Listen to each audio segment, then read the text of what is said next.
ರಾಷ್ಟ್ರೀಯ ಹೆದ್ದಾರಿಯಲ್ಲಿ ಲಾರಿಗಳ ಮಧ್ಯೆ ಸರಣಿ ಅಪಘಾತ. ರಸ್ತೆ ಮಧ್ಯೆ ಪಲ್ಟಿಯಾದ ಸಿಲಿಂಡರ್ ಲಾರಿ, ತಪ್ಪಿದ ಭಾರೀ ಅನಾಹುತ.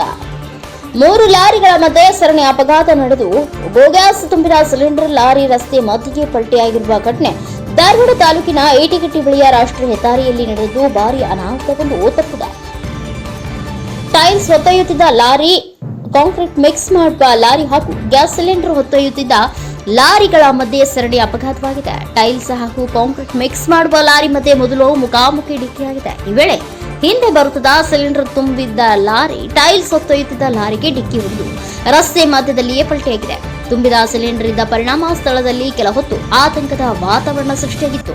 ಕೂಡಲೇ ಸ್ಥಳಕ್ಕೆ ಅಗ್ನಿಶಾಮಕ ದಳದವರು ಹಾಗೂ ಧಾರವಾಡ ಗ್ರಾಮೀಣ ಠಾಣೆ ಪೊಲೀಸರು ಭೇಟಿ ನೀಡಿ ಲಾರಿಯನ್ನ ಮೇಲೆತ್ತುವ ಕೆಲಸ ಮಾಡಿದರು. ಚಾಲಕರಿಗೆ ಸಣ್ಣ ಪುಟ್ಟ ಗಾಯಗಳಾಗಿದ್ದು, ಗಾಯಾಳುಗಳನ್ನು ಹುಬ್ಬಳ್ಳಿಯ ಕಿಮ್ಸ್ಗೆ ದಾಖಲಿಸಲಾಗಿದೆ. ಇನ್ನು ಸರಣಿ ಅಪಘಾತಗೊಂಡ ಹಿನ್ನೆಲೆಯಲ್ಲಿ ರಾಷ್ಟ್ರೀಯ ಹೆದ್ದಾರಿಯಲ್ಲಿ ಕೆಲಕಾಲ ಸಂಚಾರ ಅಸ್ತವ್ಯಸ್ತ ಉಂಟಾಗಿತ್ತು. ಗಾಯಾಳುಗಳ ರಕ್ಷಣೆ ಬಳಿಕ ಅಪಘಾತಗೊಂಡ ವಾಹನ ತೆರವು ಮಾಡಿ ಸುಗಮ ಸಂಚಾರಕ್ಕೆ ಪೊಲೀಸರು ಅನುವು ಮಾಡಿಕೊಟ್ಟರು. Santosh Medar, NKS TV4 news, Dharwad.